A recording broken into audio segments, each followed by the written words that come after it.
TV 2020 ekranlarından merhaba sevgili izleyenler. Gündem Özel programında Diyalog Medya Grubu Genel Yayın Yönetmeni Sayın Reşat Akar'la birlikte sizlerleyiz. Hemen konuları hızlıca aktarayım. Biraz geciktik. Evet, ilk olarak Cumhuriyet Meclisi 11 Aralık Pazartesi günü başladığı bütçe görüşmelerini aralıksız sürdürüyor. Görüşmelerin 22 Aralık'ta tamamlanması bekleniyor.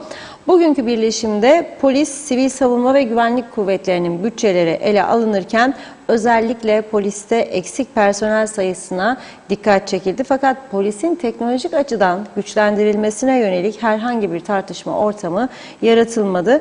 Evet, Kuzey Kıbrıs'ta suç patlaması devam ederken yargının verdiği kararlarda ağırlaşıyor. Buna göre 7 yaşındaki bir erkek çocuğa cinsel istismarda bulunan adama 12 yıl hapis cezası verildi. Bu arada uyuşturucudan yakalanan 2 Nijeryalı'nın da ülkede kaçak olduğu ortaya çıktı.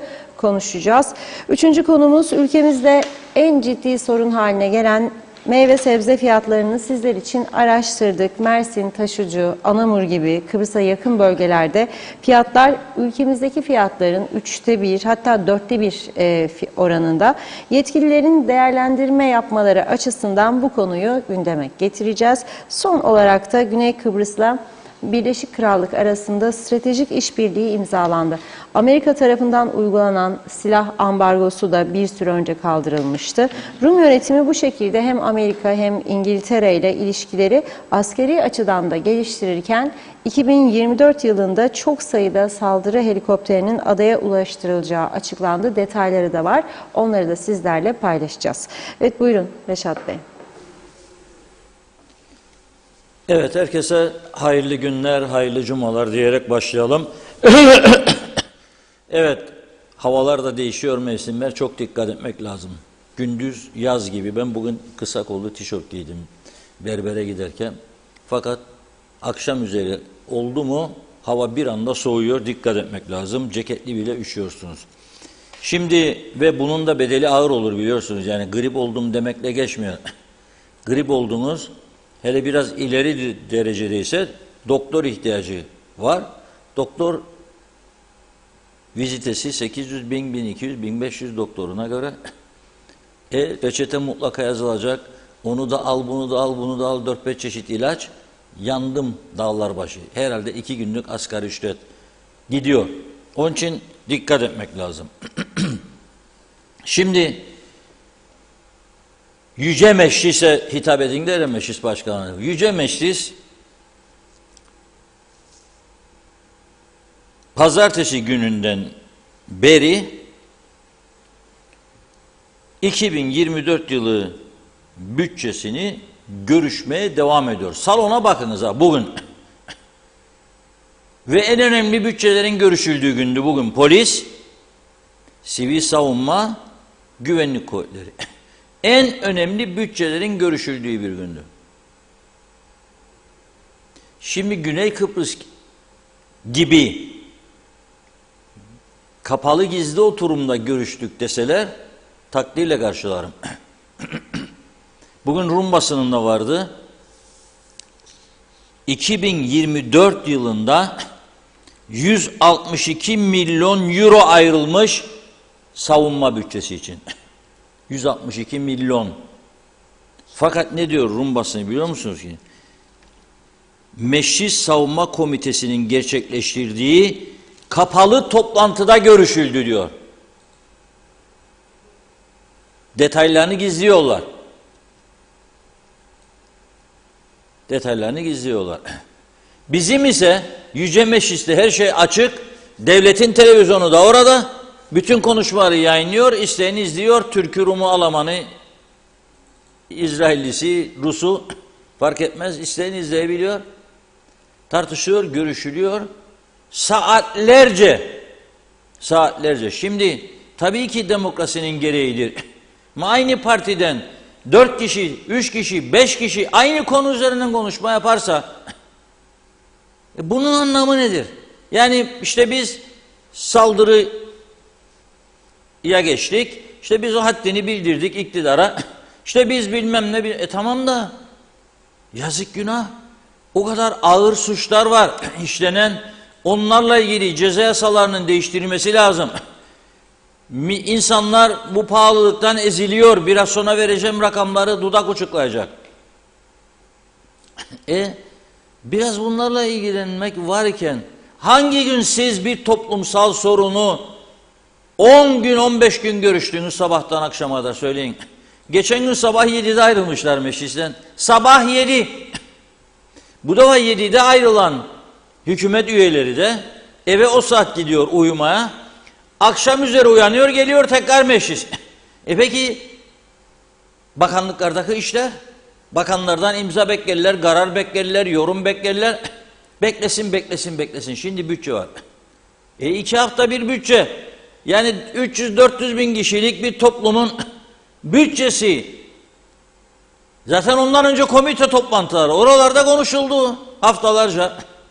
Komite toplantıları bitince meclise sunumu yapıldı. Oralarda da konuşuldu. Şimdi parça parça görüşülmesi oralarda da konuşuluyor. Vallahi bence 2 ay daha uzadın siz bu işi. Şubat'a kadar. Dünya rekoru bir defa daha kırılsın. Densin ki 400 bin nüfuslu Forever TR'nin bütçesi 4 ayda tamamlandı. Mecliste gıran gırana 50 kişi konuşuldu ve bitirdi. Alt tarafı 77 milyar Türk liralık bir bütçedir. Yani Türkiye'de bir veya iki şirketin büyük holdingin bütçesidir. Bu bütçe KKTC devletinin bütçesi Türkiye'de bir ya da iki tane büyük holdingin bütçesidir. Bu kadar da ya, bu kadar da. 2 hafta, 10 gün, 15 gün gündüz gece ver Allah birbirine. Ve ben baktım bugün, tabii Rum tarafında da görünce, bak Rum tarafında bir helikopter var arkadaşlar. Hazır olduğumu bilmiyorum alacakları. 2024 yılında geliyormuş. H145M H145M tipi saldırı helikopteri. Airbus tarafından üretilmiş bunlar.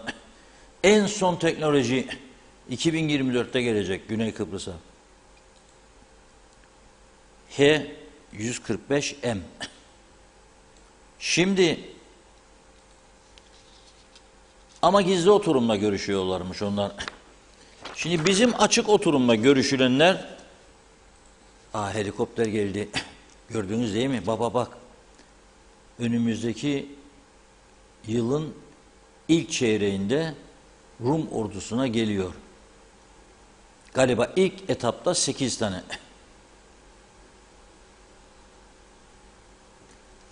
Bizim tarafta dediğim gibi bugün 3 önemli kurumun bütçesi görüşüldü.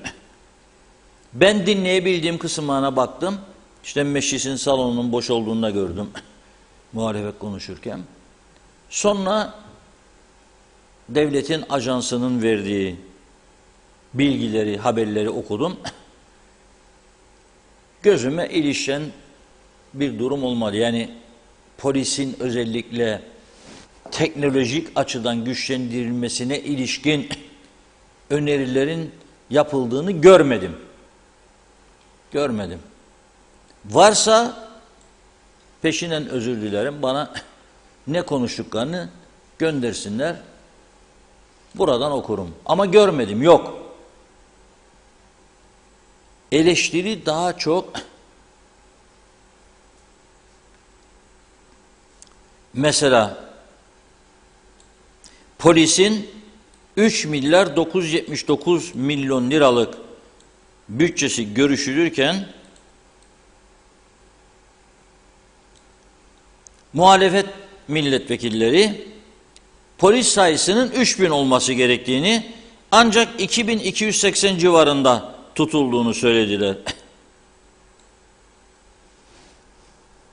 Mahkeme haberi katlandı diyor Ürün Solyalı. Toplum olarak tedirginiz diyor. Polisin güçlendirilmesi lazım. Bu bütçe yetmez diyor. Artı verecek diyor.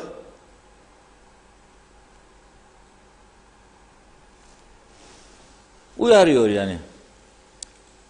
Sonra diğer milletvekilleri de konuştu. Arka arkaya. Ben baktım, birçoğu polisin sivile bağlanması üzerinde durdu. CTP'li milletvekilleri. İşte bir tanesi personel sayısının eksikliği. Fakat teknolojik eksiklere değinildiğini görmedim. Şimdi bu polisin kullandığı araçların %82'si 10 yaşın üzerinde. Bunu kim açıkladı? Polis Genel Müdürlüğü açıkladı. Bilmiyor muyuz bunu, biliyoruz. Niye bunun üzerine durmuyoruz? Şimdi şu anda Kuzey Kıbrıs'ta bu uyuşturucu ticaretinin başını çeken Afrikalılar en pahalı, en süratli arabaları kullanıyorlar. Camların her tarafı da kendi yüzleri gibi simsiyah. Hadi gel davul çıkar, teşhir et kendisine bakayım. Ve ben polis benim polisim, onun peşine 10 yaşın üzerindeki arabalarla düşecek ha. 10 yaşındaki bir araba, benim 6 yıllık arabam 210.000 kilometreyi geçti. Polis kadar koşturmam her yerde. Nasıl polisin 10 yaşın üstü 250.000, 300.000 kilometredeki arabalarla artık aha gitmiş, vaha kalmış. Bu arabalarla düşecek peşlerine polis. Ben bunun tartışıldığını görmedim. Uyuşturucu kontrolü yapması polisin görmedim.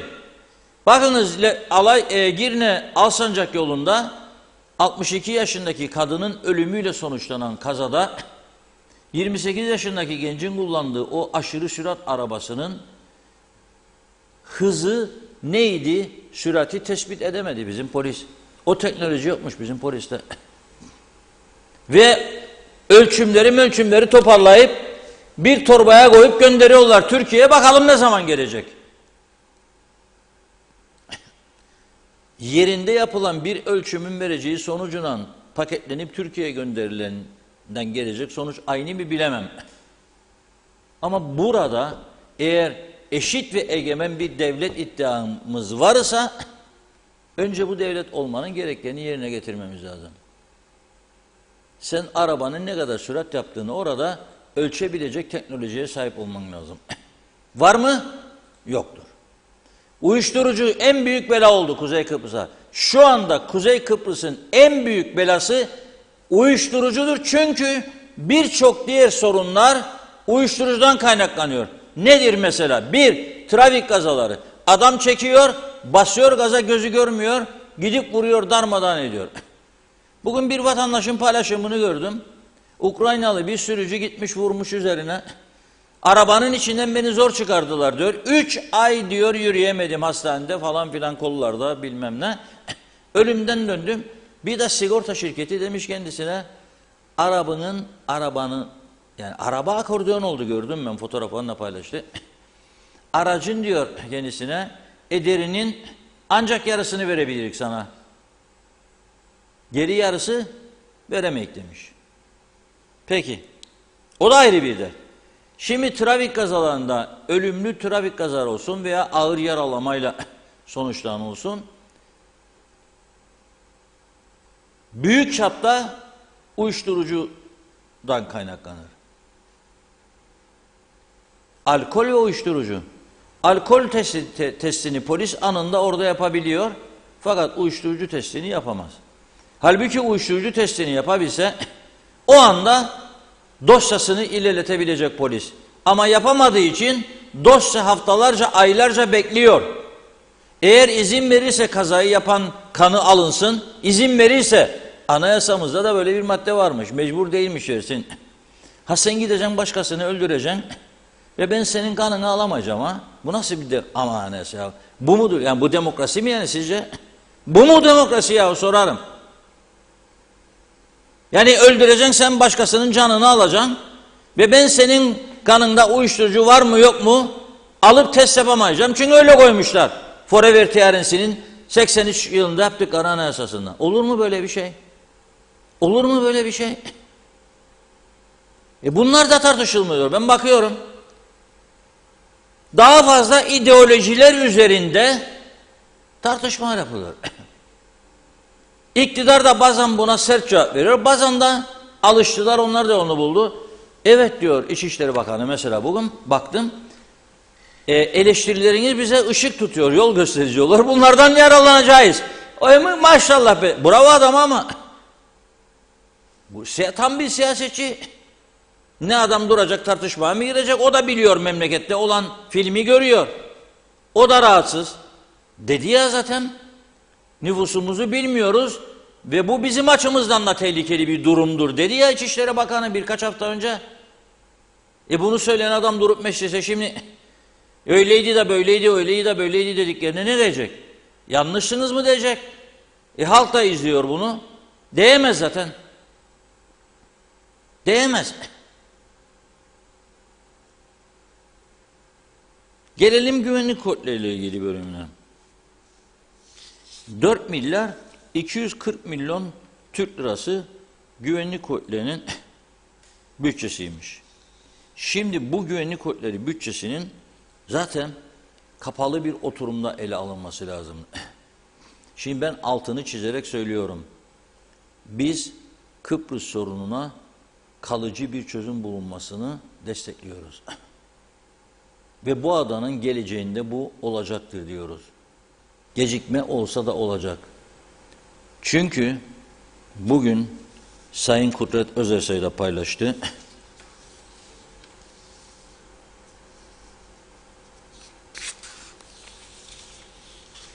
Bu çözüm olacak ama Rumlar bu çözüm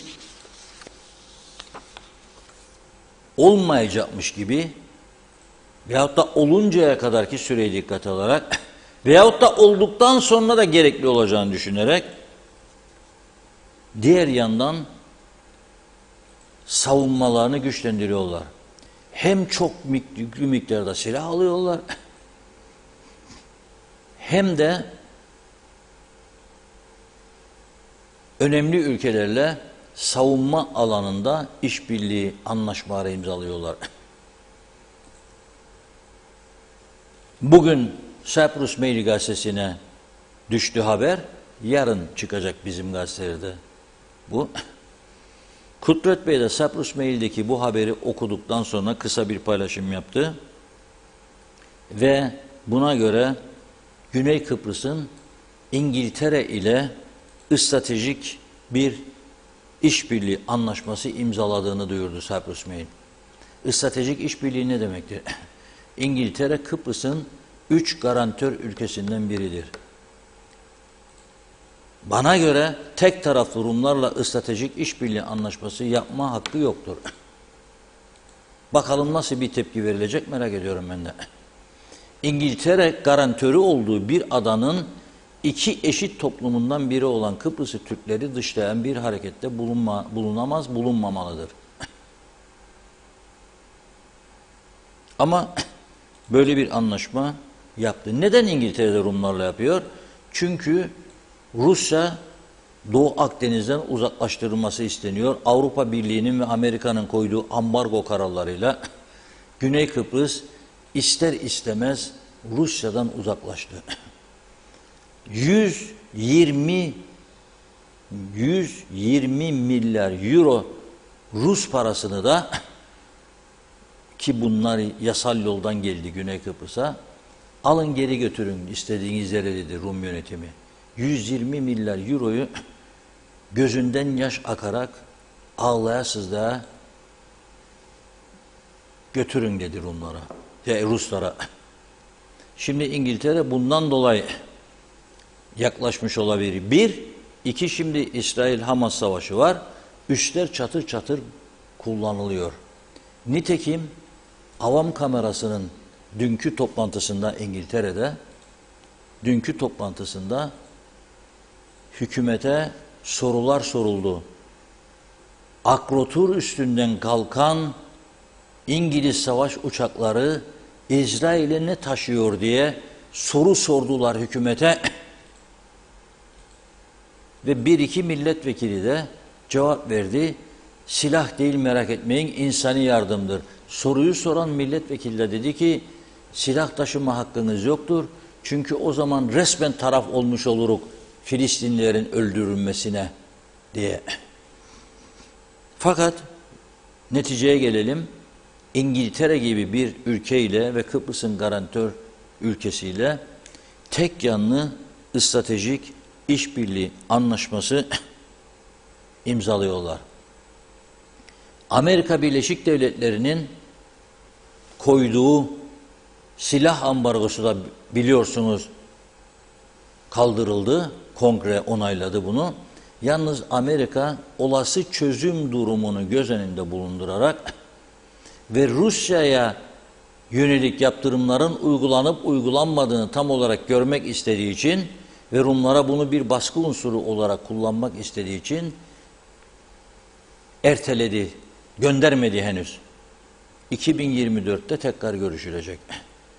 Ama karar çıktı, istediği anda Amerikan Savunma Bakanlığı silah satışını başlatacak Rumlara. Şimdi bu kadar önemli bir mesele varken bizim güvenlik kuvvetleri bütçesi meclisin açık oturumunda görüşüldü. 4 milyar 240 milyon Türk lirası olarak. Şimdi ben sorarım bakın. Özellikle de asla katla çözüm istemek, anavatan Türkiye yanımızda olduğu sürece bizim askerimiz bir tane falan filan diyenlere ne katkımız oluyor güvenlik kuvvetlerine? Hadi bir cevap. Onlar %16 her faturadan %16 kesiyorlar ve aktarıyorlar askerin fonuna. Rum Milli Muhafız Ordusu fonuna. Biz ne yapıyoruz? Ey sürat arabası kullanan ünlü, anlı şanlı iş adamlarımız, ey ticaret odası, sanayi odası, %0,5% kesinti vardı güvenlik kuvvetleri fonu için ithalatta. Pahalılığın nedenidir diye bağırdı birkaç kişi diye. Kaldırttınız parlamentodan bunu yasa geçirip. Nasıl karşı tarafın bu anlaşmaları karşısında beni inandıracaksınız güçlü olduğuma? Söyleyin bakalım. Ne yapıyorsunuz? Hiçbir şey yok. Hiçbir şey yok. Kıbrıs Türk halkının kendi alın teriyle kazandığından kesilen paralarla kaç tane helikopter alıyorsunuz, aldınız ya da bugüne kadar? Vazgeçtiğim helikopterden kaç tane Land Rover aldığınızda verdiğiniz askere? Hadi bakalım söyleyin, merak ediyorum. Kaç tane Land Rover aldığınızda verdiğiniz askere? Ya da kaç tane kamyon? Yok. Ona geldiğim anavatan, anavatan. Anavatan'da. Onun sayesinde, onun beklediği adada kazandıklarımızdan biz ne yapıyoruz? Bu konularda hiç yok. Polis askerden kurtulsun. Ben şahsen karşıyım ha. Bir de polis sivile bağlanırsa, düşünün siz bir sivil yetkili İçişleri Bakanı açacak, polis komutanı ona bağlı. Diyecek bak da bu çocuğu yakaladığınız süratten, bu bizim bilmem ne örgüt başkanı oğludur, hadi yanarık ha. Yani bunu yapmayacaklarını düşünürsünüz. Öyle mi düşünen var mı? O olgunlukta mıdır? Benim siyasetim güneydeki olgunlukta mıdır? Benim siyasetim eğer güneydeki olgunlukta olsa Rum Meclis Başkanı'nı yargılıyor şimdi onların bir milletvekilini. Rum Savunma Bakanı'nı yargıladılar, hapse koydular. Benim olgunluk aynı olgunlukta olsa benim devletim tabii ki seve seve yapsınlar. Ama benim siyasetim olgunlukta mı? Söyleyin bana. İnananınız var mı? Bir tane inanan var mı? Güneydeki siyasi olgunluğun burada olduğuna dair. Olsaydı elektrik kurumu dosyaları kapanır mıydı? 100 milyonlarca euroluk yolsuzluk dosyaları, Kıbrıs Türk Hava Yolları dosyaları kapanır mıydı? Mesele yok diye. Toprak ürünleri dosyaları kapanır mıydı? Mesele yok diye. Asalaya silah satışı dosyaları kapanır mıydı? Mesele yok diye. Sorarım ben. Söylesinler. Yani meclisin bugünkü haline baktığımda bir sade vatandaş olarak baktığıma çok üzüldüm. Dedim ki bu meclis bizi nereye taşıyacak? Nasıl karşı tarafından eşit egemen haklar maklar falan filan. Tamamen masal gazeller işimiz. Hiç umudum yoktur. Buyurun Funda Hanım. Evet, mesajlarımız çok birikti. Hızlıca başlayalım. Çok çok teşekkür ediyoruz. Mustafa Özcan, iyi yayınlar, hayırlı cumalar. Meta CEO'su diyor. Kıyamete hazırlanıyor. Hawaii'de sığınak yaptırıyormuş. Bizde her yeri talan ettiler. Sığınak da yok. Ali Keleş, İyi yayınlar dilerim güzel insanlar demiş. Evet, Çağatay Doğuner, herkes inşallah diyor. İşimiz inşallah kaldıysa hapı yuttuk demektir. Ahmet Karadeniz, hastane çemberinin oradaki dereden lağım kokuyor. Her geçtiğimde demiş, leş gibi kokuyor. Buna bir önlem alacak birileri yok mu? Yazık vallahi. Şenol Tatlıcıoğlu selamlar, iyi yayınlar diledi. Mustafa Özcan, meclis aynı meclis, kahvehanelerde bile disiplin var. Celal Harun Akdeniz Köyü'nden Mustafa Aşık'ın mesajı: hayırlı akşamlar. Senin yüreğin güzel olursa sözün de güzel olur, yolun da güzel olur, sonun da güzel olur. Kötüler mi? Boş ver. Onları sen herkes hak ettiğini elbet bir gün bulur. Mutlu akşamlar dileğiyle her şey gönlünüzce olsun demiş. Erdal Yarkın da iyi yayınlar diliyor. Şerife Turgay Derya'da, Mehmet Şenler'de. Atik Havuz, dünya ülkelerinin savunmaya harcadığı paraları eğitim, sağlık, teknolojiye harcasalardı güzel olmaz mıydı yazdı. Fatma Gör de hayırlı yayınlar. Kemal Osman Ceyhanlı, 2023'ü yavaş yavaş uğurlamaya hazırlanıyoruz. Çok kötü günler yaşattın bizlere. Seni asla unutmayacağız. 2024 sen de gelirken lütfen daha güzel, daha mutlu olacağımız bir yıl ol. İsmet Sencer harikasınız dedi. Gülcan Rıza Oktay, ağzınıza sağlık. Sizin gibi doğruları konuşan bir kişi daha olsa üçüncü şahsı istemem diyor. Kimsenin sırtı yere gelmez. Sayar Aker dikkat dikkat demiş. Meclisteki laflara boğulduk. Ne seyrederim ne dinlerim. Gören göz kılavuz istemez. Bandabulyadan çıkarken cebimiz yarılır, dilimiz yanar. Nazime Nalbant herkese selamlar. Kolay gelsin diyor. Her şeyin iyi olmasına duacıyım. Yüce Meclisimizde olaylar hiç durulmuyor. Ne olur hep birlikler olsun demiş. Birbirine saygı duyarak her şeyi birlikte çözselerdi. Ben böyle sabaha kadar mecliste kalanları duymadım. Bu küçük adamızda neden böyle duyuyoruz? Çok üzülüyoruz demiş. Haftanın son gününde herkese iyi hafta sonu dilerim. Mehmet Uluçaylı, Rum tarafı en son saldırı helikopteri alabilir. Türk askerinden ödleri kopar. Kaldı ki Türkiye'de alası var. Hasan Nihat Erduran, bir siperlik canı var o helikopterin demiş. Güvenlik Kuvvetleri Komutanlığı'ndaki füzeler çok gelir. Boşuna hep diyor, vergi tüketirler. Cem Ener, Reşat Bey, Funda Hanım iyi akşamlar. Şu anda Merit Royal'den sizde telefondan izliyorum diyor. Reşat Bey'den bir ricam var. 68'li Mülkiyeliler formatında bir program lütfen yeniden başlasın. Sayın Besim Tibuk ve Sayın Daryal Batıbay gibi tecrübeli kişileri tekrar bir arada görmek istiyoruz dedi. Ali Dereseven, Reşat Bey, bazı değerli köşe yazarları ve halkımız aşırı emlak satışlarından endişeli. Her konuda ileriyi gören biri olarak bu konuda sizin görüşleriniz nedir? Hasan Nihat Erduran, İsrail, Hiroşima'dan fazla bombalama yaptı. 80 yıldır katliam yapar. Tedbir ve tedarikli olalım. Ateşkesteyiz çünkü. Ulus Barani, Kuzey Kıbrıs'ta Arıklı'nın bombardıman uçakları var diyor. Ama oyuncak olanlardır demiş. Osman Rakibet, hayırlı akşamlar. Hilat Siva da iyi yayınlar diliyor. Arabalarda siyah cam yasak mı yoksa değil mi diye sormuş. Arif Mustafa Cüce de iyi yayınlar diledi. Alper Ali Güllü, güzel ülkem bu uyuşturucu çetelerinden ne zaman kurtulacak? Yazık oluyor, gençlerimize kolay gelsin. Mehmet İnancı, hoş vakitler değerli dostlarım. Hayırlı yayınlar olsun kaoslar ülkesi cennet adamıza dedi. Sağlıklı günler. Ali Cevat, Reşat abi, kamera görüntüleriyle ilgilenen arkadaşlar garajımda olan arabaya vuruyorlar diyor. 3 tarafta çıkış yeri varmış ama bunu bulamayan polis benim arabamın sigortası full olduğu için değerli vakitlerini benim arabama vuranı bulmamışlar anladığım kadarıyla. Kendisine yüklenmişler. Polise güvenmiyorum yazdı.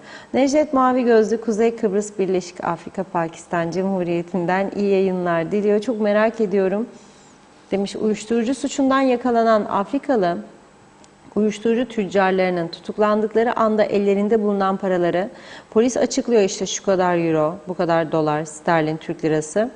Merak ettiğim, Reşat Bey biliyorsa bizi bilgilendirirse memnun olurum. Bu ele geçen ve uyuşturucu satışından elde edilen paralar ne oluyor? Bir de uyuşturucu satışı anında kullanılan suç aleti araba ne oluyor? Avrupa'da bildiğim kadarıyla araba ve uyuşturucu satışından elde edilen paraları hükümet el koyuyor. İşte bu ele geçen paralar ve el konulan arabaları açık artırmaya koyup elde edilen paralarla bunları deport edilmeleri için kullanılabilir. Ali Dereseven, İçişleri Bakanı nüfusumuzun ne olduğunu bilmiyorum diyorsa o ülkede her şey bitmiş demektir.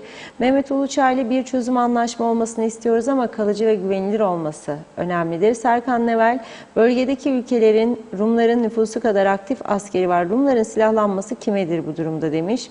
Feza Güzeloğlu, Kuzey Kıbrıs'tan siyasetçilerinden çok kızmış. Maliye Bakanlığı haksız kanunsuz olarak mahkemede paramıza el koydu diyor.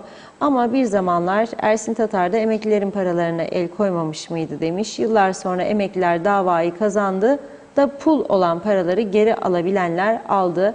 Binlerce çocuk okutan ve bu millete öğretmen olarak hizmet veren anneciğim parasını alamadan vefat etti demiş. Ama çok kızmış, devletmişler diyor. Vergi adı altında alın terimize el koyup kendi astronomik maaşlarını, tahsisatlarını, yurt dışı gezilerini, makam arabası masraflarını çıkarıyorlar bizim sırtımızdan. Hepsine de yazıklar olsun dedi Feza Hanım. Bir iki mesaj daha okuyup ara verelim. Hıfsiye dalga yakında çözüm var demiş. Siyasiler evine diyor. Evet bakalım. Turgay Sedatgil kolay gelsin dedim. Evet bakıyorum. Nazime Nalbant ağzınıza yüreğinize sağlık demiş. Zalihe Şerifoğlu iyi yayınlar, doğru ses, doğru haber diyor.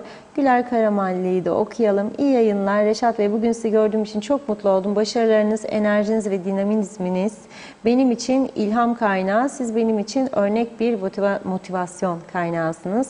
İyi ki varsınız demiş. Sözen de mutlu hafta sonları diliyor. Daha çok mesajımız var. Devam edeceğiz yine. Reşat Bey buyurun. Evet. Teşekkür ediyoruz. Şimdi özelden de yazanlar var. Bir tanesi diyor polisin elinde diyor 5-10 tane ancak iyi araç vardır. Onlar da başka maksatlar için kullanılıyor diyor. Bir tanesi bugün çektiği bir arkadaşımız, bir izleyicimiz bir videoyu gönderdi. Orada da Cumhurbaşkanımızı götüren araçlar. Kendisi çekmiş bunu bakınız. Arkada lüks bir Mercedes. Çok yeni. Onun kenarında yolu kesen sağa sol kimse geçmesin diye. En önde de Cumhurbaşkanı'nın aracıydı. Tabii ki Cumhurbaşkanı korunsun. Kimse buna karşı değil ama o araç diyor, o bir tane var ya böyle dev bir araç gider gelir sollasa da Türkiye Cumhurbaşkanı Sayın Erdoğan'ın var. Bizdekiler talep edince geldi galiba oradan. Bu 20 tonluk zırhlı araç arkasından geliyor Cumhurbaşkanı ve yolu da kesiyor sağ sol. Arkadaşlar tekrar getirdiğinde göreceksiniz. Kilometre başına yaklaşık 30 litre yakıt harcıyormuş.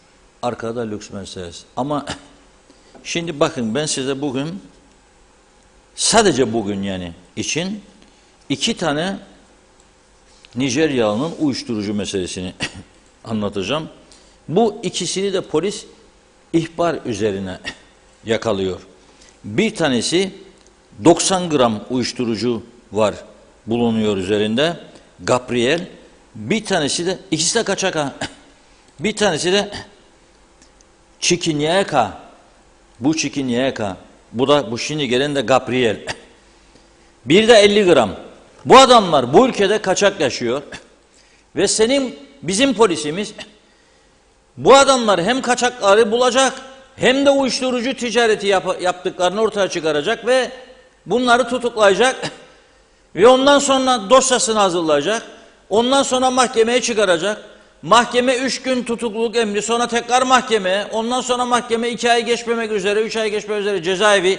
Ondan sonra o 2-3 ay içerisinde yargılayacak ki eskiden daha uzun süreydi. Şimdi hızlandırdı mahkeme bu tür olayları, yardımcı olmaya çalışıyor ülke temizlensin diye. Ama 3-4 yıl hapislik verildiğinde bunlara veya daha kısa süreli durumuna göre bulundurduğu işlere onu besleyecek bu ülke insanının vergileriyle beslenecekler ve sonra da para bulunursa ihraç edilecekler.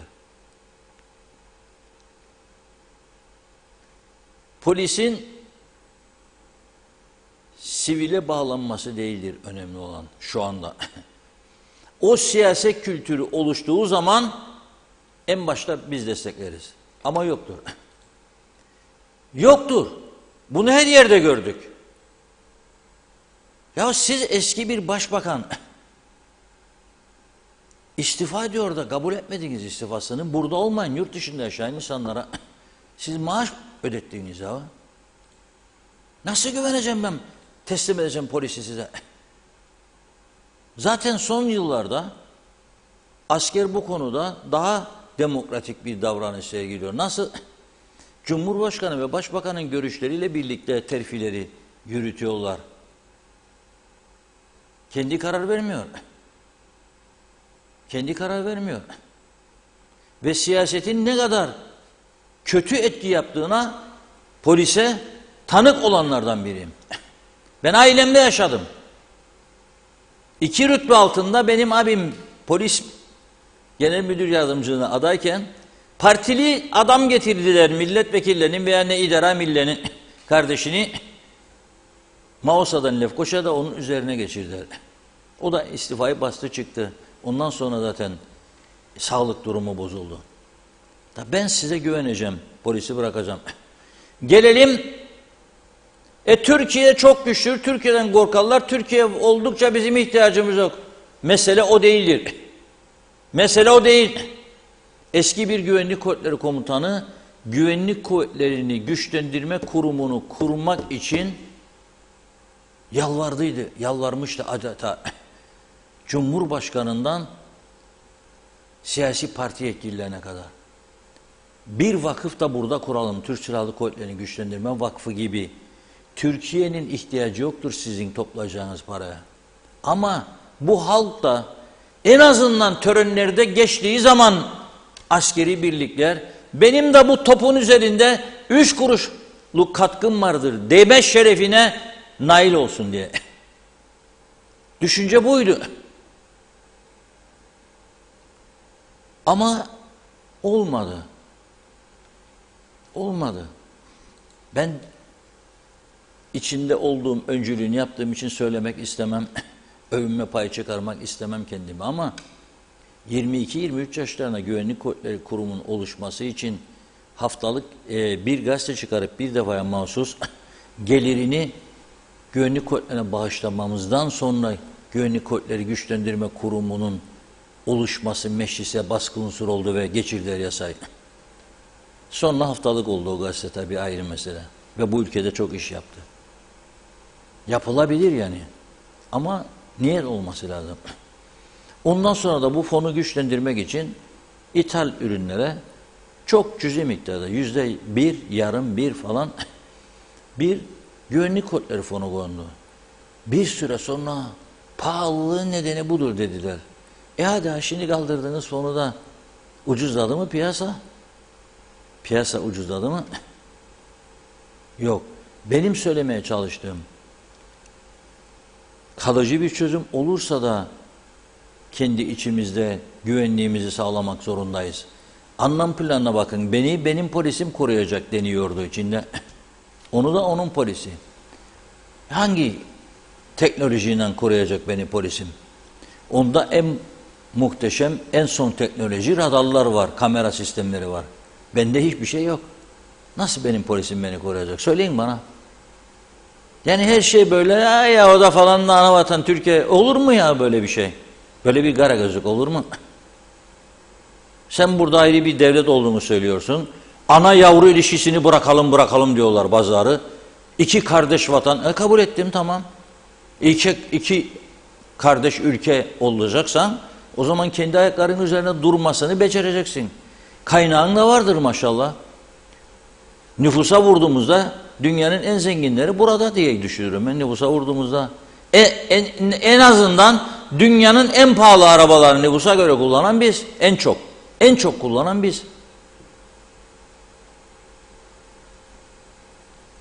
Onlarda o tarafta saldırı helikopterleri geliyor ama bizdeki kadar Porsche, Ferrari'leri yoktur güneydekilerin.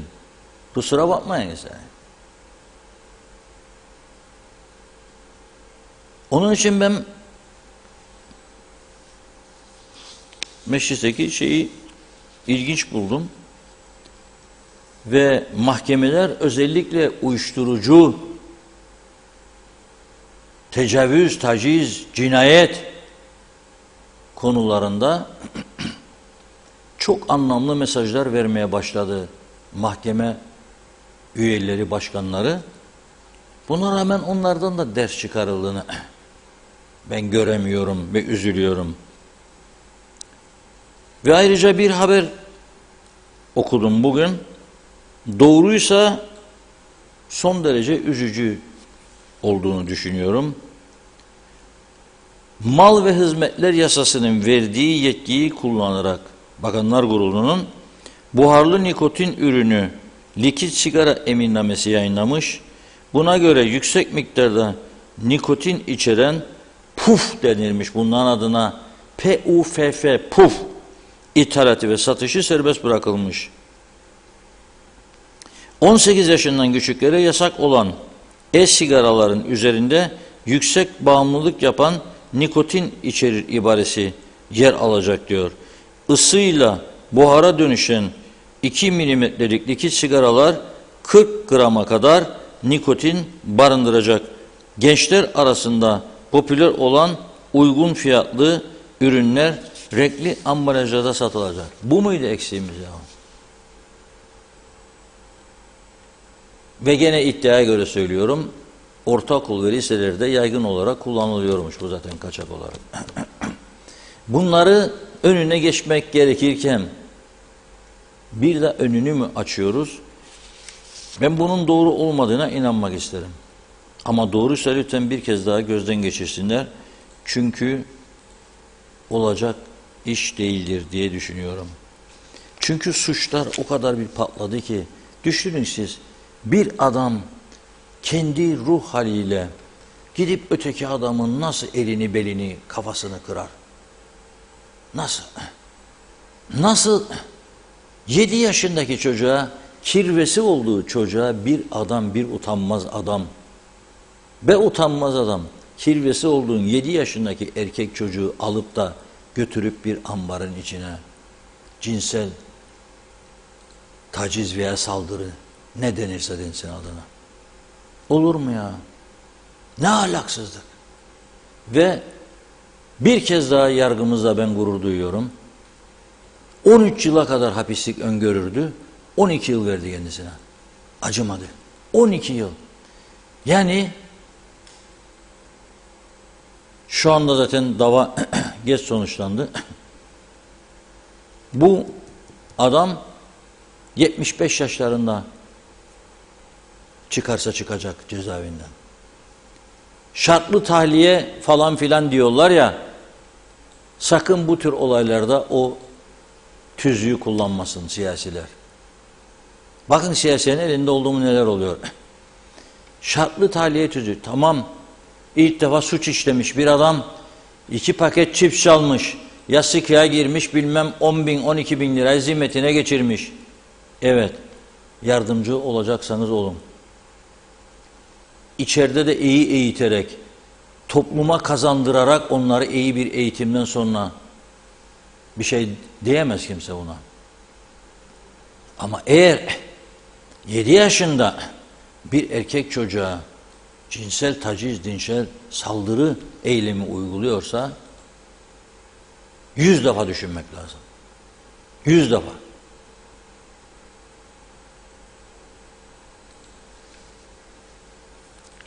O yüzden diyorum ki polisin işi çok zor. Yargının işi çok zor. Bu kadar suç patlaması karşısında polis teknolojik olarak güçlendirilmelidir. Bu bütçe bana göre de polis için yetmeyecek. Bu bütçenin detaylarını açıklarlarsa göreceğiz. Kaç tane yeni araba alacaklar? Kaç tane kamera alacaklar? Kaç tane uyuşturucu testi yapan cihaz alacaklar?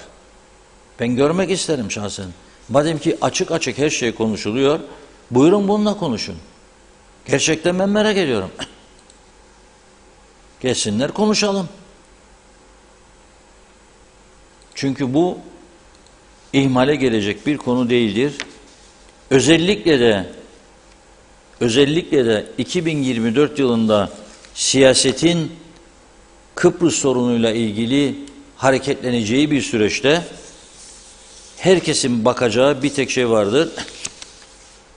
Nedir? Biz ne kadar yönetim becerisine sahip bir toplumuz, kendi kendimizi, ne kadar gücümüz var?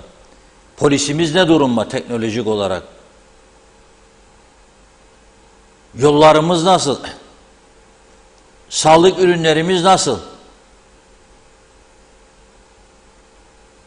Bunları değerlendirmek lazım. Bunun için de kaynak yaratmak lazım. Kaynakları iyi kullanmak lazım ve aynı zamanda o kaynakları güçlendirmek lazım. Fikir fikirden üstündür diye bir söz vardır.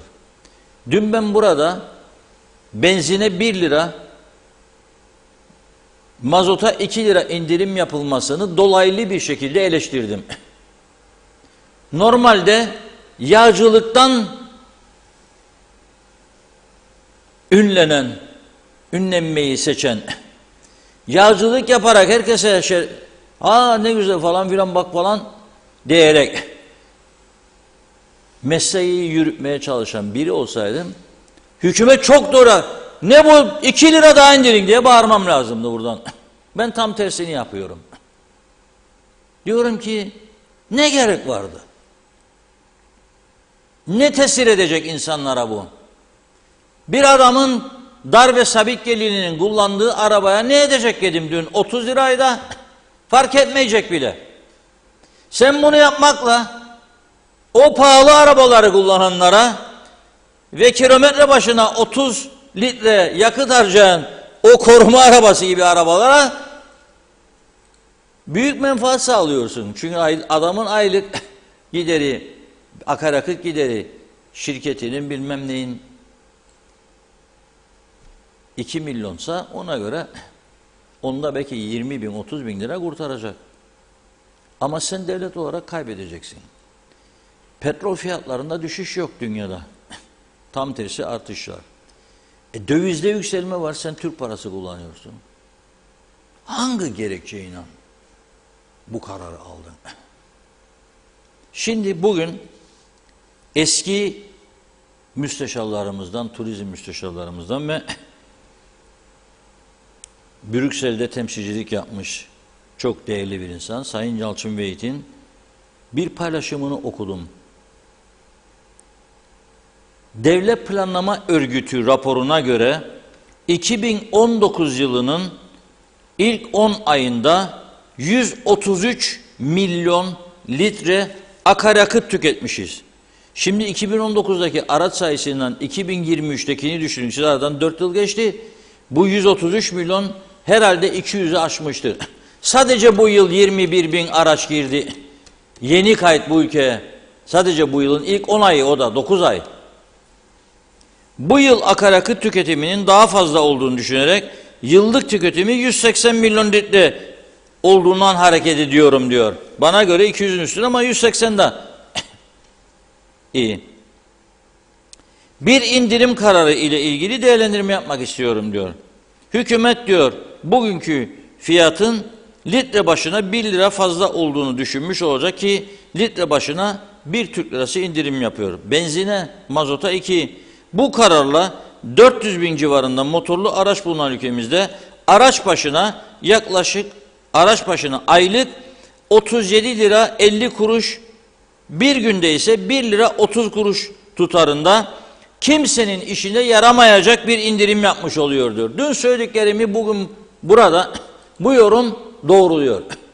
1 lira 30 kuruşu atsam şimdi yere eğilip alır mı Funda Hanım bunu? Ya sokakta atın 1 lira 30 kuruşu bakalım kim alacak? Yerler pistir diyecek, veremdir diyecek. Eğilip de yerden 1 lira mı alacağım? Almazlar. 1 lira 30 kuruşsan indirim sağlayacaksın diye. Diyor ki sadece bu 1 lira indirimle bir fon oluşturulsaydı diyor 180 milyon lira bütçeye ek bir kaynak yaratılabilirdi ve bununla da diyor yolların bakım onarımı ve güvenliği artırılabilirdi. Bakım onarımı yapılır, güvenliği artırılabilirdi.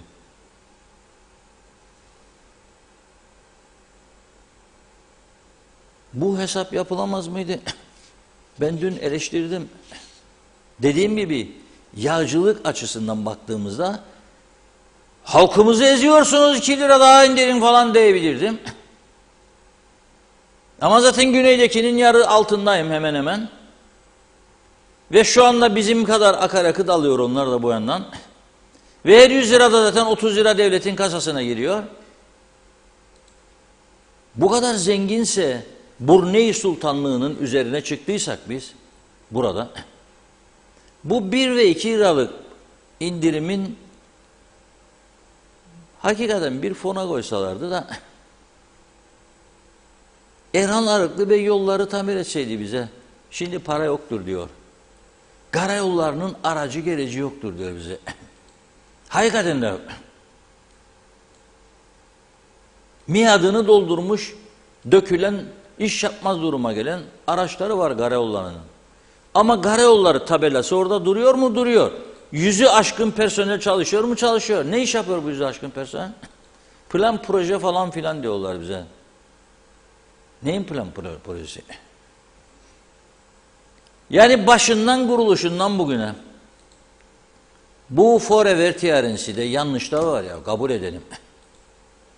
Abartı vardır. Türkiye'yi kopya edip sanki 100 milyonluk ülkeymiş burası gibi makamlar yarattık. Bakanlar Kurulu, Başbakan, Cumhurbaşkanı ayrı, Meclis Başkanı ayrı, Meclis Başkan Yardımcısı, her bakanla 1-2 müsteşar, onlarca müdür, danışmanlar kurulu falan filan filan. Ombudsman, Sayıştay, Başsavcılık, kaymakamlıklar, onların altına da bir araba. Verin, 2'şer verin, hatta 3'er verin yardımcılarına da.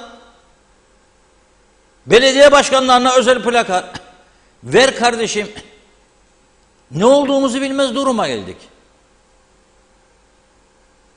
Ve bakıyorum, bütçe görüşülürken bu kadar mesele, hiç bunların üzerine durmuyorlar. Hiç ama. Hiç. Onun için ben nasıl umutlanacağım buna? Yani plan program görmem lazım. Bir şeyler duymam lazım. Ona göre diyeyim ki, be, bir şeyler oluyor olacak. Gene bugün bir hale konuşmadı. Bakıyorum Çalıştaylardan falan bahsederler. Bunun için diyor bir Çalıştay düzenlenmesi lazım. Bunun için düzenlendiği de ne Çalıştay ya? Çalıştay demek işi başımdan atmak demek. Başka taraflara. Çalıştay topladıydık, karar çıktı da bu kadar kitaplar da basıldıydı. Matbaalara bu kadar da para ödedi. Ne oldu sonuç? Uygulamalar ki. Kim uygulayacak? 200 sayfa senin yazdığın kitabı kim okuyacak? Kimde öyle vakit vardır? Ya birçok insan gazeteyi hapishanede okumaya başladı. Tuvaletin içinde yani vakit kazansın diye. Nedir konuştuğumuz burada? Nedir bu abartı? Nedir bu olduğumuzdan büyük görünme hevesi, hırsı? Görüyoruz günler nasıl geçer. Falan makam sahibi falanı kabul etti. Falan makam sahibi falanla görüştü. Falan makam sahibi falanı gidip ziyaret etti. Başarı dedi. Yapacak başka iş yok çünkü. Ben anlamakta zorlanıyorum bu işi. Kusura bakmasınlar lütfen. Benim esas derdim nedir? Bir vatandaş olarak. Şimdi ben bakıyorum. Madem biz ana yavru, madem Türkiye'yle kopmaz bir bağlar, Girne'den yol bağladık Anadolu'ya diyor. Hani yol? Anamur Belediye Başkanı burada diyor. Ne konuşmadınız ya? Getirsin bize domates, hem oradan muz yollasın bize. Da burada cırmalar insanlar. Ne? Bunu beceremedik. Bugün baktım fiyatlara. Bizde armut 69 liraymış. 1 kilo. 4 tane armut 69 lira. Şimdi 4 nüfuslu bir aile birer armut yese gitti 69 lira, tamam mı? Yok mu hakkı? Yani elma yemeyecek, muz yemeyecek. O gün sadece bir armut. Yemeyecek mi bunu? 70 olsa 30'dan çarp 2100. Asgari ücret 15. Böyle 2100'ü kaç günlük asgari ücrettir? Yani 2100 armut parası asgari ücretin 7'de 8'de biridir sadece. Gitti. 7'de biri gitti armuda sadece. Şimdi kış ürünleri. Ben mesela kışta domatesi mümkün olduğu kadar yememeye çalışırım. Salatalık hiç yemem. Çünkü kış ürünü değil, kış sebzesi. Nedir? Lahanadır şimdi, brokolidir, maruldur. 1 kilo brokoli bizim gördüğünüz 59,90 diyor ama bir başka yere gittiler 64 liraymış. Mersin halinden aldım ben fiyatları. Tabii Mersin halinden pazar farklıdır. Ve o hal fiyatlarının 2 kat üstüne çıkarak ortalama fiyat çıkardım. 12 liraya gelir brokoli Mersin'de bölgesinde. Domates bizde 38, Mersin'de ortalama 5 ile 15 arası. Bizde elma 46, Mersin'de 6 ile 10 lira arası ortalama. Bizde kabak 84, Mersin'de ortalama 9. Bir kestane şey verdiydim arkadaşlar, Sezgin Bey bulacak. Yunanistan'a giden bir Türk asıllı Yunanlı veya Yunan asıllı Türk sesinden onu bulunuz. Şimdi okuduktan sonra kestaneye geldiğimde onu isterim verelim. Elma söyledim. Taze fasulye bizde 80, Mersin'de ortalama 22. Kivi bizde 49, Mersin'de 26-30 çünkü ithaldir orada da. Daha az karına çalışırlar orada. Patates bizde 20, Mersin'de ortalama 5 ile 7. Salatalık bizde 60, Mersin'de ortalama 15. Şimdi geliyorum kışın sevimli meyvesi mi diyeyim? Meyve sınıfına girer kestane değil mi? Öyle mi? Kestane nereye girer bundan? Meyve mi sebze mi? Sebze değildir. Evet. Meyveye koydum. Evet, koyalım. Her şeye dahil sistemine girsin ama meyve olarak geçiyor. Baktım ben Türkiye'de. Bizde 260 TL. Mersin'de ortalama 45-60 TL. Şimdi bunu sesli izleyelim. Yunanistan'dan geldi bu video. İzleyelim. Aman aman aman aman. Aman aman aman çek beni bacanak çek beni. Kestane. Kestane 5 lira. 5 lira kestane. Lemeso. İşte Türkiye en euro kanunu. Τώρα ήρθε ο Ερτών. Από την πιο εκεί. Όχι, ο Ερτογάν ήρθε για να μειώσει τις τιμές. Ο Ερντογάν είναι μάρκας. Μπράβο, ευχαριστώ. Πάλε μάρκα. Ελάτε εκεί. Έλα τσίτ. Μπράβο. Μπράβο. Βάλε μας. Καλύτερα. Άντε βάλε. Αφού είμαστε καρτάς. Δοκίμαστε ένα. Έλα.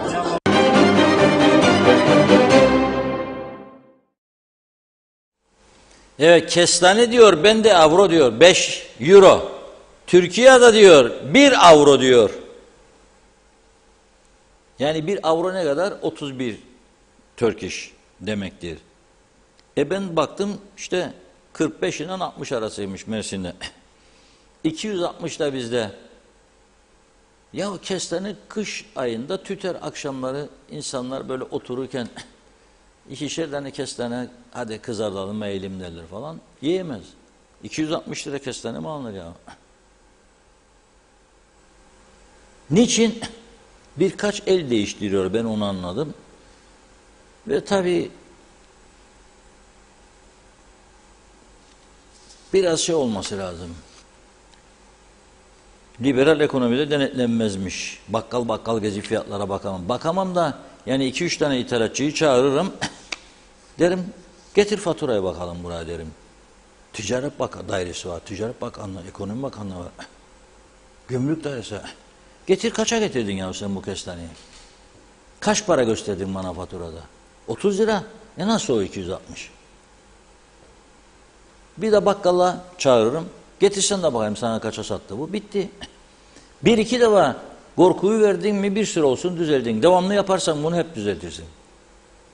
Ama yapmazsan tabii düzeltmen mümkün değildir. Ben o yüzden söyledim. En büyük dert budur. Geçim derdidir. Şu anda Kuzey Kıbrıs'ta. Ve uçurum gittikçe büyüyor. Bu olmaz. Ne yapalım yani 2'den daha cezaevi mi yapacak ya, biz insanlar çalmak zorunda kalıyor. 2 cezayı bir daha mı yapacak? Olmaz böyle bir şey. Mühim olan suçları aşağıya çekmektir. Ama nasıl çekecek? Bir de anormal olmayanı harcama meselesi. İşte Ercan'la bavulların açılması nereden kaynaklandı? Olmayanı harcama bu arkadaşlarım. Eminim onlar da bin pişmandır şimdi yaptıklarına. Çünkü aile, çoluk çocuğu falan filan. Değer miydi bunun için? Değer miydi bunun için? Ne oldu? Geçici bir heves uğruna, bir heyecan uğruna, bir zevk uğruna. Olur mu böyle şey?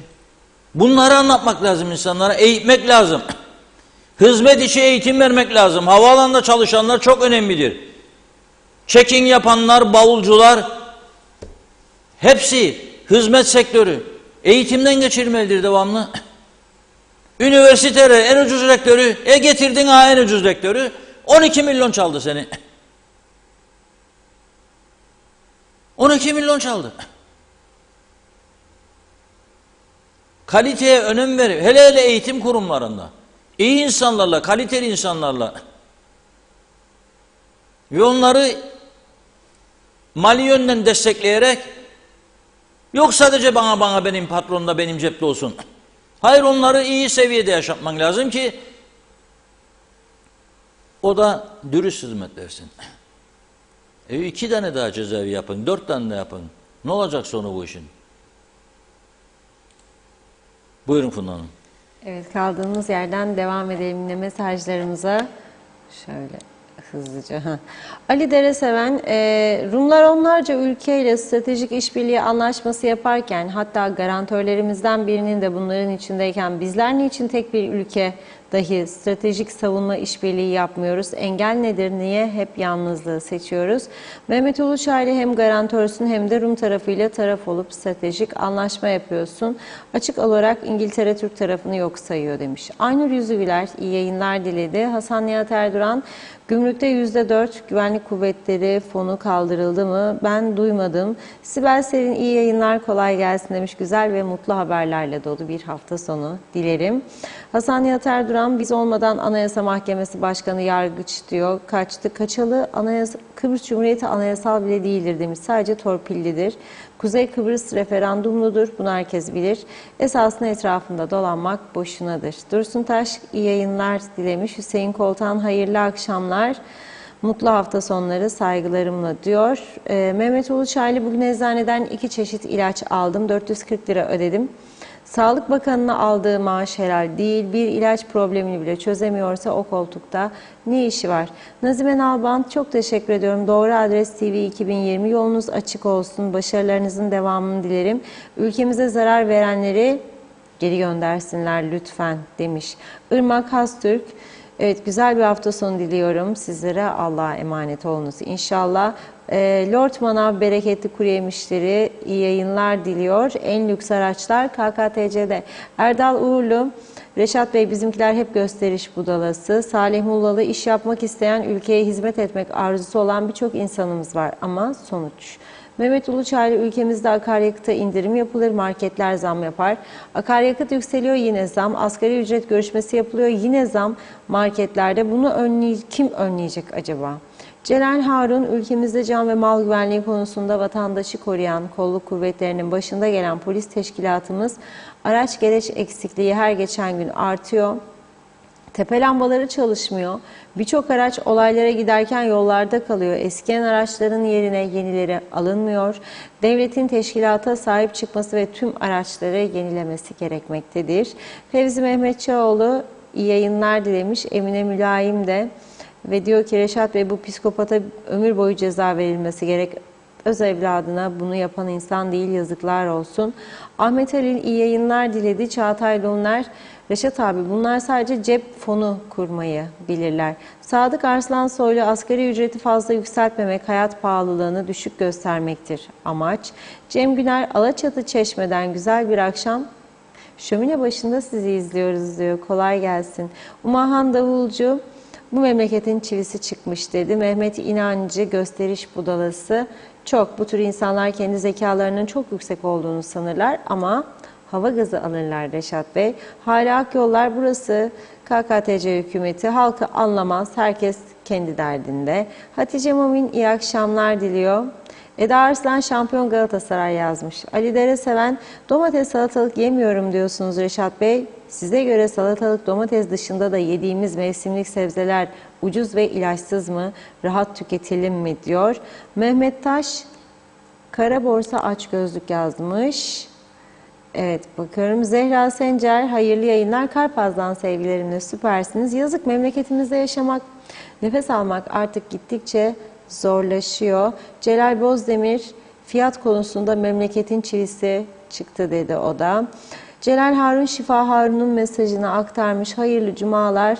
Hoş geldin Aralık. Geçim derdi olanları soğuktan üşütmesin, kötülüklerden uzak, endişelerimizi, korkularımızı silip süpüren, sağlıkla, sevgiyle, mutlulukla, huzurla geçecek bir ay olsun, bereketiyle gelsin inşallah dedi.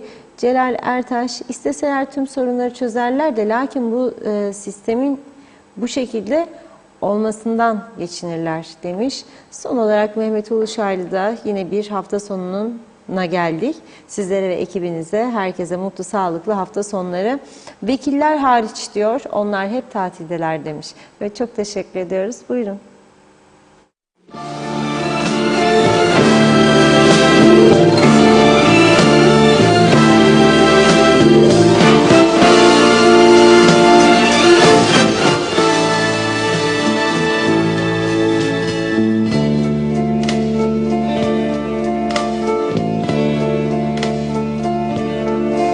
Yo te di tanto amor por un día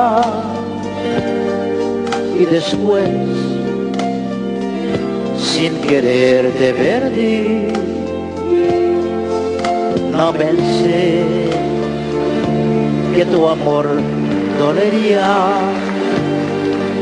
que también lloraría por ti. Mas todo pasa, todo pasará y nada queda, nada quedará. Solo se encuentra la felicidad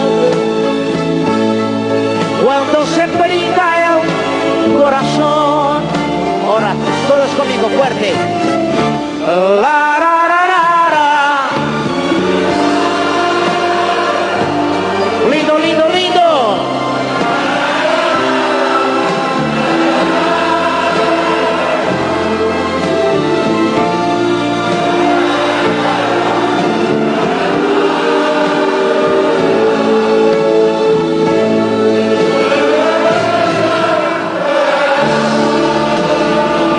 Qué bonito les quedó. Volveré a querer algún día, no tendré ya jamás que llorar, aunque en mí ya no hay alegría, de esperanza ya puedo gritar.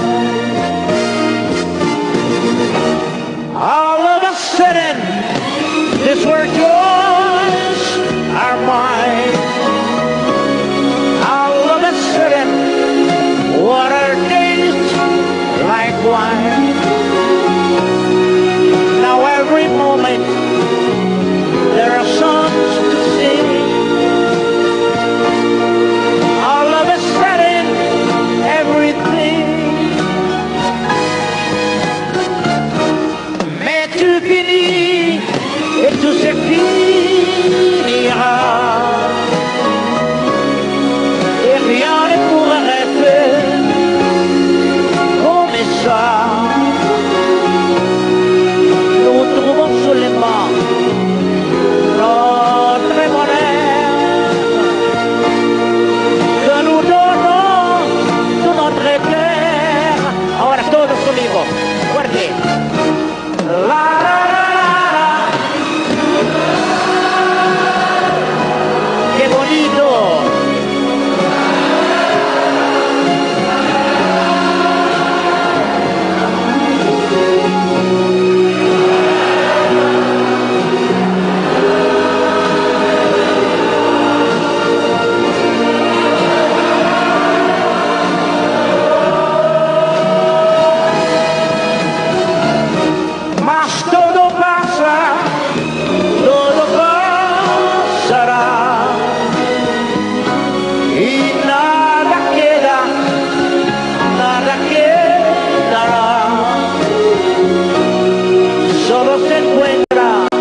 Evet, şarkımızı da dinledik hep birlikte. Ne Sonnet'ten dinledik. Gerçekten çok güzel söylüyor değil mi? 5-6 ay önce yine dinlemiştik bu şarkıyı ama aradan uzun zaman geçtiği için telif olmadığını da fark ederek dinleyelim dedim. Neyse, programın sonuna geldik ve aktif bir dış politika yürütüyor Rumlar. Devamlı söylüyorum. Rum Meclis Başkanı Annita, onlarda bayan bir meclis başkanı var. Dimitriou, Avrupa Halk Partisi'nin toplantısı neyle Brüksel'e gitmiş ve Brüksel'de Yunanistan Başbakanı Mitsotakis'le de karşılaşıyor tabii orada. Ve Mitsotakis'e ne diyor biliyor musunuz? Sayın Erdoğan'la görüştünüz diyor. Nedir durum Atina'da? O da kendisini bilgilendiriyor. Diyor ki ama bizi Sayın Başbakan Kıbrıs'ı dışlayarak ilerlemesin bu Türk-Yunan ilişkileri. Cevap veriyor kendisine. Diyor ki Türk-Yunan ilişkilerinde tam normalleşme Kıbrıs sorunundan geçer. Bu bizim ana prensibimizdir. Bu çerçevede yürütüyoruz bu işleri diyor. Onun için bellidir yolun gidişatı. 2024'te bu Kıbrıs sorunu ciddi bir şekilde gündeme gelecek. O yüzden selam verdiğiniz, karşılaştığınız siyasetçilere ülkeyi düzeltme yönünde mesajlar vermemiz lazım herkes. Bunu yapmanız lazım. En azından günlük sorunlardan kurtulalım. Ve iddia ediyorum bu ülkede kaynak var. Bakın 180 milyon çıkardı Yalçın Mehit Bey dün 1 liralık indirim. 1,5 Türk lirası günde ya 1 lira 10 kuruş günde hiçbirimize bir şey yapmazdı. Hiçbir etkisi olmazdı. Niye yapıyorsunuz bunu? Niye o paraları biriktirip de sorunları çözmeye gitmiyorsunuz? Niye sınır kapılarını geliştirmiyorsunuz? Daha çok kapı. Olmuyor. Bugün bu kadarla programımızı tamamlıyoruz. Bir haftayı daha geride bıraktık. Artık yılın son ayının ikinci yarısına geçmiş oluyoruz. Pazartesi inşallah güzel haberlerle birlikte oluruz. Bugün yayınlayamadık. Röportajlarımız var. 2023 vatandaşlar nasıl değerlendiriyor? 2024'te ne istiyorlar? Çok güzel röportajlarımız var. Ama bugün yayınlayamadık vaktimizi açtık diye. Pazartesi inşallah devam edeceğiz kaldığımız yerden. Evet, çok teşekkür ediyoruz değerli yorumlarınız için ve tamamlıyoruz sevgili izleyenler. Ben de güzel bir hafta sonu geçirmenizi diliyorum. Yeniden görüşünceye dek hoşça kalın.